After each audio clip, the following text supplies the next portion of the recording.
U.S. President Donald Trump said on Wednesday he would ask the Republican-controlled Congress to extend federal control of Washington's city police force beyond 30 days. We expect to be to Congress, before Congress, very quickly.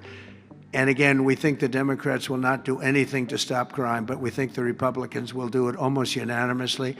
So we're going to need a crime bill that we're going to be putting in, and it's going to pertain initially to D.C.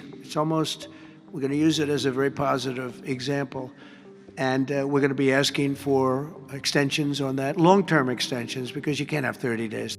That marks an escalation of Trump's campaign to exert presidential power over the nation's capital after he said on Monday he was deploying 800 National Guard troops to Washington and invoked the District of Columbia Home Rule Act to place city police under direct federal control for 30 days. A White House official said more than 1,450 law enforcement personnel were on patrol in Washington on Tuesday night, including hundreds of federal officers and agents from more than a dozen agencies. This video shows Immigration and Customs Enforcement agents arresting a man in the Capitol on Wednesday, as well as an ICE helicopter flying over the National Mall. Trump has painted a picture of D.C. as a city gripped by a wave of crime and pervasive homelessness, despite both federal and city statistics showing that violent crime there is on the decline. Without providing evidence, Trump claimed those numbers weren't true on Wednesday. You're going to see a big change in Washington crime stats very soon. Not the stats that they gave, because they turned out to be a total fraud. The real stats, the stats went through the roof. You know, they had a man that was forced to put up stats like they were doing better. They're not doing better. Crime is the worst it's ever been, but it started as of about yesterday. You see a big change.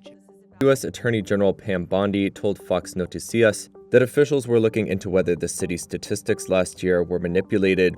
The office of the city's mayor, Muriel Bowser, declined to respond to Trump's latest comments, but she has previously noted that violent crime in the city hit a 30-year low last year.